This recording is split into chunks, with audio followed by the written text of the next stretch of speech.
बिस्मिल्लाहिर्रहमानिर्रहीम अस्सलाम वालेकुम जी। आज 2 दिन के बाद हाजिर हो गए हैं हामी में। जो थी ना वो पुरानी वीडियो लगाई थी कि 2 दिन से ठीक नहीं थी, तो फिर मैंने किचन में काम नहीं किया। फिर किचन में काम ना करो तो फिर किस तरह बंदा पेश कर सकता थानू वीडियो। ठीक है, तो अज ही चाड़ दिता है, अल्लाह तुहाडा भला करे। वाह, इतना मज़े का गल गया गोश्त इससे ना जान छुटेगी जी। इस चूल्हे को कोई पता नहीं, तो बहुत मज़े का साडा गल गया जी लैम।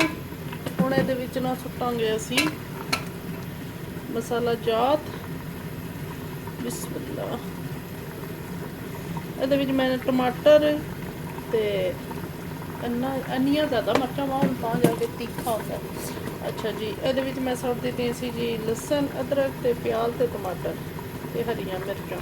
ਮੈਂ ਜ਼ਰਾ ਹਰੀਆਂ ਮਿਰਚਾਂ ਨਾ ਅੱਜ ਕੱਲ੍ਹ ਬਹੁਤ ਸਖਤ ਆ ਰਹੀ ਹੈ, ਤੇ ਥੋੜੀ ਨਾ ਵਿੱਚ ਸੁੱਟ ਛੜੀ ਦੀ ਹੈ ਤੇ ਉਹ ਵੀ ਨਾ ਅੱਛੀ ਤਰ੍ਹਾਂ ਬਣ ਜਾਏ।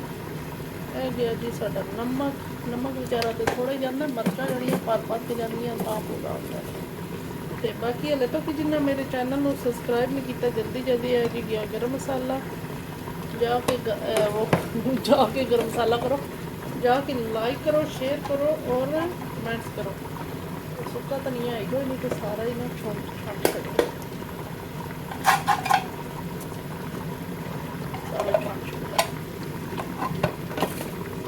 ਤੇ ਮੇਰੇ ਚੈਨਲ ਨੂੰ ਜ਼ਰੂਰ ਸਬਸਕ੍ਰਾਈਬ ਕਰੋ ਜਿਨ੍ਹਾਂ ਹਾਲੇ ਤੋਂ ਸਬਸਕ੍ਰਾਈਬ ਨਹੀਂ ਕੀਤਾ, ਤੇ ਜਿਨ੍ਹਾਂ ਕੀਤੇ ਆ ਤੇ ਉਹਨਾਂ ਦਾ ਸ਼ੁਕਰੀਆ। ਤੇ ਉਹ ਜਾ ਕੇ ਨਾ ਕਮੈਂट्स ਕਰਨ ਤੇ वो क्या कहते हैं बेल को दबा दें। ठीक है, कि आपको मेरी जो वीडियो आती है ना उसकी ट्रेन आवाज़ आ जाए। तो थोड़ा सा मैं गर्म खुश्क धनिया पीस लो। अच्छा, वो ख़त्म हो गया ना, तो आजकल से ही जुगाड़ लगाते हैं, धनिया पीस लेती हूँ। ठीक है,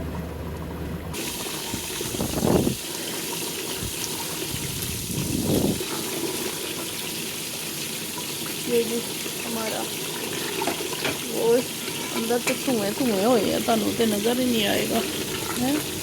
इन्ने धुएँ होए अच्छे पक्को जिथे हो रहे हैं, अच्छे हो रहे हैं जी, कबाब बन रहे हैं। अल्लाह तुहाडा भला करे। ऐ ना बर्गर बना रहे हैं, अच्छे बन रहे हैं बर्गर। इधर हो गया तवे पे। ठीक है, ये देखिए जी हमारा लैम। ठीक है, तो बन गया। इसके ऊपर ना आप धनिया से छिड़काव करेंगे और फिर बस इतना ही रहेगा।